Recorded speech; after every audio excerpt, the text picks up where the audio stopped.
ইতিহাস হয়ে থাকবে। উত্তরবঙ্গ আর শেরপুর, হালুয়াঘাট, নেত্রকোনা, দুর্গাপুর, কলমাকান্দা যখন বন্যা হয়েছিল, পুরো দেশ তখন পূজায় আর দল নিয়ে ব্যস্ত ছিল। সিলেট, নোয়াখালী, কুমিল্লা, ফেনী বন্যার সবাই লড়াই করছিল, কিন্তু আমাদের পাশে কোনো জেলার কেউ আসে নাই। ধন্যবাদ জানাই সারা বাংলাদেশের মানুষকে। আমাদের পাশে এখন কেউ অবস্থান করে নাই, এখন আমাদের পাশে কেউ দাঁড়ায় নাই। এই যে আমাদের ঘরবাড়ি ডুবে যাচ্ছে, অনেক মানুষের ফসল নষ্ট হয়ে গেছে, কেউ আমাদের পাশে দাঁড়ায় নাই। এর জন্য জানাই সেলুট।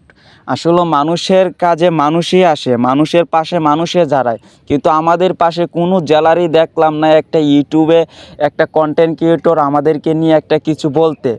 এখনও আমি পাই নাই। কিন্তু নেত্রকোনার নিউজগুলো যে পেজগুলো আছে ব্যক্তিগত, ওই নিউজগুলোতে আমি দেখতেছি শুধু নেত্রকোনার যে বন্যায় ক্ষতিগ্রস্ত হয়েছে এইগুলো তুলে ধরতে।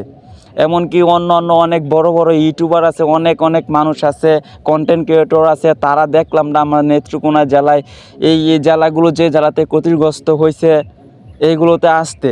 শেরপুরে অথবা নেত্রকোনায়, দুর্গাপুর, কলমাকান্দায় এই কোনো টানাতে আসে নাই এই এলাকায়। ঠিক আছে, অনেক অনেক এলাকায় আছে এখনও মানুষ না খেয়ে আছে। কই? অনেক ইউটিউবারই তো আছে, আমি তো দেখলাম না। আমি বুঝতে পারলাম না, আমরা যখন ফেনীতে, কুমিল্লায়, সিলেট বন্যা হয়েছিল তখন আমরা কি সহযোগিতা করি নাই? হ্যাঁ, আমি কলেজ থেকে এসে তখন আমি অনেক রাস্তায় রাস্তায় টাকা তুলছি, অনেকের মানুষের কাছে যায় আমি হাত পারছি। কই? আজকে তো আমাদের পাশে কেউ দাঁড়ায় না। এই যে দেখেন অনেক কিছু হয়ে গেছে, দেখেন এই যে অনেক সোনার ফসল নষ্ট হয়ে গেছে, আজকে আমাদের পাশে কেউ দাঁড়ায় নাই। সেলুট জানায় সারা বাংলাদেশের মানুষকে, সেলুট জানায় সারা কন্টেন্ট ক্রিয়েটরকে বাংলাদেশের।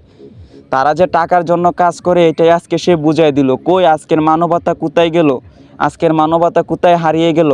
আমি তো কিছুই বুঝতাছি না। তারা কি মানবতা দেখাইছিল নাকি ইউটিউবে টাকা ইনকাম করছিল তারা এইগুলো দেখায়া? তো সেলুট জানাই। ভিডিওটা সবাই বেশি বেশি করে শেয়ার করে দিবেন, সবাইকে দেখার সুযোগ করে দিবেন। আর এখনও আমাদের পাশে দাঁড়ান, কারণ এখনও বন্যার পরিস্থিতি তেমন একটা ভয়াবহ দেখা যাচ্ছে। বন্যার পানি এখনও কমতেছে না, ধীরগতিতে বাড়তে গেছে। তো সবাই আমাদের জন্য দোয়া করবেন, আল্লাহ যেন সবাইকে হেফাজতে রাখেন এবং কি সবাই সুস্থ থাকেন। তো এটার জন্যই সবার কাছেই রিকোয়েস্ট করলাম। তো ভিডিওটা সবার কাছে শেয়ার করে দিবেন, সবাইকে দেখার সুযোগ করে দিবেন। তো সবাই ভালো থাকবেন, আল্লাহ হাফেজ। আর আমাদের জন্য প্লিজ প্লিজ দোয়া করবেন। হয়তো সহযোগিতা না করতে পারেন, দোয়া টুকু কইরেন।